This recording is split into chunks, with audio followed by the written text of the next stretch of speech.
Halo Mario Booster, selamat datang kembali di channel Mario Angelo. Oke, jadi pada video kali ini aku akan menganalisis sekaligus breakdown mengenai filmnya Avengers Doomsday mendatang sebagai bentuk titik balik MCU akan naik ke permukaan kembali. Karena coy, ya lagi-lagi ya kita sebagai fans jujur aja juga harus main realistis. Karena sepanjang tahun 2025 ini ya, ada beberapa project MCU yang failed banget di bioskop. Contoh adalah filmnya Captain America Brave New World yang tayang di bulan Februari kemarin. Habis itu ada filmnya Thunderbolts, yang dimana semua para fans Marvel yang gue lihat adalah semua para fans Marvel tuh suka dengan film Thunderbolts, tapi tidak dengan pendapatan film mereka yang anjlok di box office. Kemudian nextnya ada filmnya The Fantastic Four First Steps, yang dimana pas gue lihat ya mengenai fans MCU malah suka semua. Jadi ya memang untung sih, cuman gak yang terlalu untung banget, gak yang naik banget. Jadi ya cuman sebagai 400 juta dolar US. Sedangkan mengenai budget mereka ya 200 ataupun 300 ya gue lupa, pokoknya ya nggak sampai naik banget lah, standar lah ya. Cuman ya bisa gue lihat adalah mengenai semua film MCU di bioskop akhir-akhir ini juga makin apa ya, makin udah nggak diminati oleh para fansnya sendiri loh. Karena ya lagi-lagi ya kalau kita mengenai throwback kembali kepada zaman-zamannya MCU di Multiverse Saga, dari pihak Disney juga lagi fokus kepada project series ya kan. Contoh ada The Falcon and Winter Soldier, Loki series ya kan, Miss Marvel. Pokoknya ada banyak banget project series yang dimana tidak semua orang bisa menikmati sebuah series saat itu. Karena apa, lagi-lagi kita sekarang lagi berada di masa-masa transisi dari film bioskop ke OTT. Nah jadi ya gue juga paham sih kenapa nggak semua orang itu bisa menikmati sebuah film dari OTT, apalagi berformat series. Karena apa? Sejak dulu MCU itu adalah sebuah franchise superhero yang formatnya adalah film bioskop. Dan sekarang ketika udah masuk kepada setelah era-eranya COVID tahun 2020-an ke atas ya, akhirnya kita semua udah terbiasa dengan streaming OTT. Tapi tidak semua orang bisa melakukan hal ini cuy. Karena apa? Lagi-lagi mereka sistemnya adalah langganan alias berbayar per bulan atau bayar per tahun, yang dimana tidak semua orang bisa untuk effort untuk streaming mengenai project film cuy. Jadi ya memang sih lagi-lagi kita masih berada di masa-masa transisi.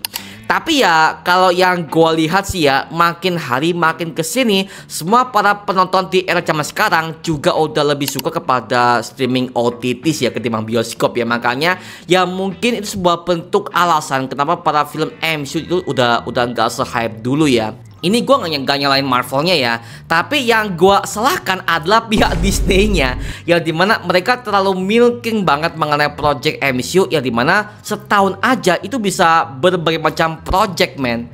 Yang dimana gue yakin sih semua para fans udah enak dengan berbagai macam project yang itu aja, ditambah juga dengan agenda Amerika yang saat itu lagi booming banget dengan SJW, Social Justice Warrior, yang dimana mereka lebih fokus kepada tema-tema feminisme alias para perempuan yang akhirnya diangkat menjadi superhero di project MCU. Awalnya gue sebagai fans ya oke-oke aja sih, nggak ada masalah ya. Cuman makin hari makin kesini SJW mereka itu juga sangat toksik, yang dimana mereka merendahkan kaum pria banget man, direndahkan serendah-rendahnya. Contoh di serialnya She-Hulk, serial MCU yang wajib ketimpuk Oscar ya, kesel banget gue. Yang dimana She-Hulk itu udah toksik parah men. Mereka secara terang-terangan mendeklarasikan bahwa kaum cowok adalah kaum lemah. Kita cewek bisa beli sendiri tanpa cowok segala macem. Anjir toksik banget anjir. Ya nggak begitu dong konsepnya. Makanya ya itu sebuah bentuk alasan kenapa para fans MCU di tahun-tahun ini udah mulai mundur pak. Ya karena apa? Lagi-lagi feminisme, LGBTQ, hubungan antar sama jenis, dan juga semua superhero yang udah mulai punya pamor ya, itu nggak diangkat lagi. Contoh Moon Knight pak, Moon Knight yang dimana sampai sekarang ya serial MCU paling terbaik setelah Loki series itu adalah Moon Knight.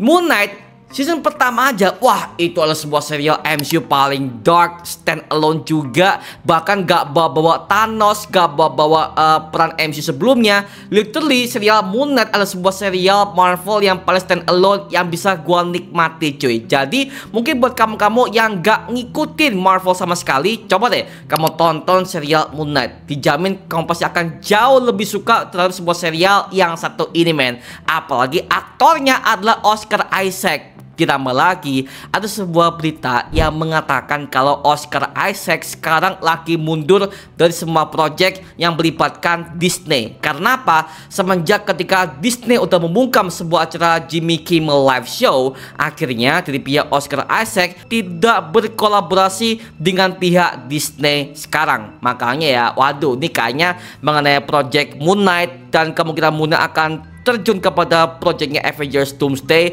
sepertinya akan sirna pak, karena lagi-lagi aktornya sudah mundur duluan dari PH-nya Disney. Waduh, ini lagi-lagi ya, aduh kacau men, kacau.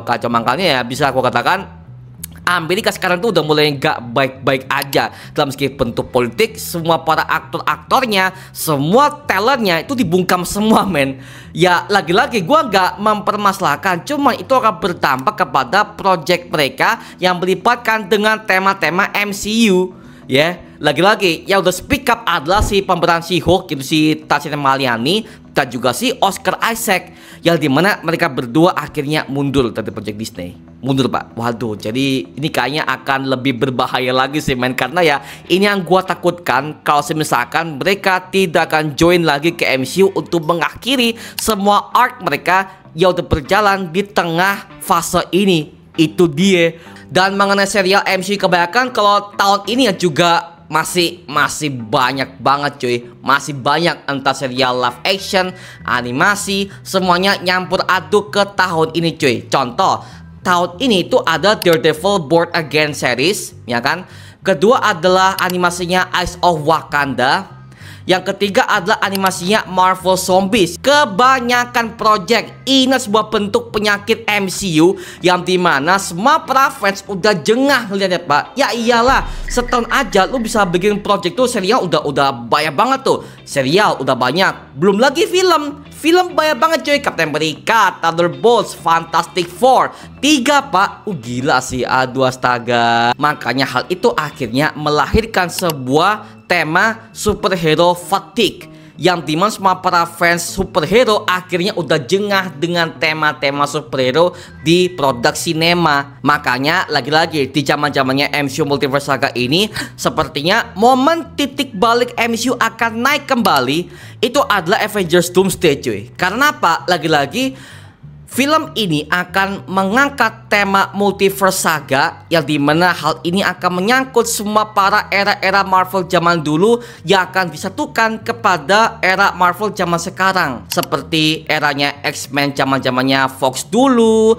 ada Spider-Man-nya Tobey Maguire, Andrew Garfield, bahkan Blade Day Walker zaman-zamannya si Wesley Snipes dulu, juga semuanya akan digabung ke proyeknya Avengers Doomsday. Jadi ya bisa gua katakan mengenai film ini adalah sebuah film titik balik ketika MCU akan naik ke permukaan kembali sebagai bentuk akhir untuk MCU Multiverse Saga ya. Karena apa? Lagi-lagi semua tokoh-tokoh Marvel era lama semuanya akan kembali dengan total ke film ini dengan aktor yang sama pula, dan tidak ada yang di recast sama sekali. Waduh, jadi ya gue juga bisa paham sih kenapa MCU zaman sekarang udah mulai gak seru seperti versi Marvel zaman dulu ya.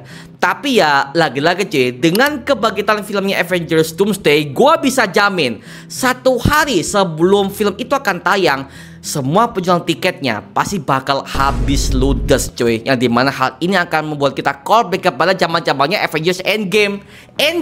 Gua masih inget tuh tahun 2019, semua para fans MCU, bahkan semua para penonton udah booking duluan pagi-pagi hari ketika mereka akan nonton sebuah film itu pak. Jadi semua tiketnya ludes habis di hari pertama pre-order ya. PO, pre-order nih. Wah, anjir, gila saking segitu niatnya pak. Karena apa? Lagi-lagi MCU udah dicintai oleh semua orang karena formatnya adalah film bioskop saat itu ya. Belum zamannya OTT, belum ada tuh Pak, belum ada. Jadi semuanya masih serba sebuah film bioskop, yang dimana semua orang pasti mengikuti dong, karena saat itu film-film itu sebuah bentuk produk sinema yang bisa ditonton di bioskop doang. Dan MCU lagi naik-naiknya pas saat itu. Dan sekarang kalau misalkan Doomsday akan tayang di bioskop, apakah bisa menghasilkan sebuah hype yang sama seperti Endgame? Bisa aja kalau mereka bisa kembali kepada hype yang sama, cuman mungkin tidak akan segede seperti zamannya Avengers Endgame. Karena apa? Gue yakin sih semua para fans zaman sekarang tuh udah mulai gak ngikutin banget mengenai semua project MCU, apalagi yang bertemakan series. Nah, apalagi di filmnya Avengers Doomsday juga akan melanjutkan sebuah tema-tema serial yang belum kelar. Contoh Loki series, yang dimana God Loki juga akan tampil ke filmnya Avengers Doomsday, yang melibatkan si Dr. Doom kemungkinan besar akan mencuri kekuatannya, sehingga pada akhirnya si Victor Von Doom akan berubah total menjadi God Emperor Doom. Itu hanya sebuah rumor biasa dulu ya, tapi mengenai keterlibatannya sepertinya akan mengarah ke sana cuy. Yang dimana gue yakin sih semua para fans MCU yang gak ngikutin Loki series pasti akan kebingungan. Ya iyalah ya, karena ya lagi-lagi gak semua orang bisa mengikuti series. Ya kalau mengenai film Avengers Doomsday akan sebuah menjadi titik balik MCU akan balik kembali, well, bisa asalkan mengenai marketingnya, ya kan, mengenai jadwal perilisannya juga tidak diundur oleh pihak Marvel Studios dan juga Disney. Makanya lagi-lagi mereka butuh waktu setahun penuh untuk mengedit semua project Avengers Doomsday, sehingga pada akhirnya outputnya akan bisa kita lihat di bulan Desember tahun 2026 tahun depan ya. Jadi ya gue juga mewajarkan banget sih. Jadi mengenai film ini sepertinya akan menjadi sebuah titik balik MCU akan naik kembali ke permukaan sebagai franchise mega superhero terbesar yang pernah ada cuy. Oke? Nah sekarang gue serahkan kepada kalian. Gimana pendapat kamu mengenai video yang satu ini? Tuliskan pendapat kamu di kolom komentar di bawah dan kita bisa diskusikan bareng seperti biasanya. Oke?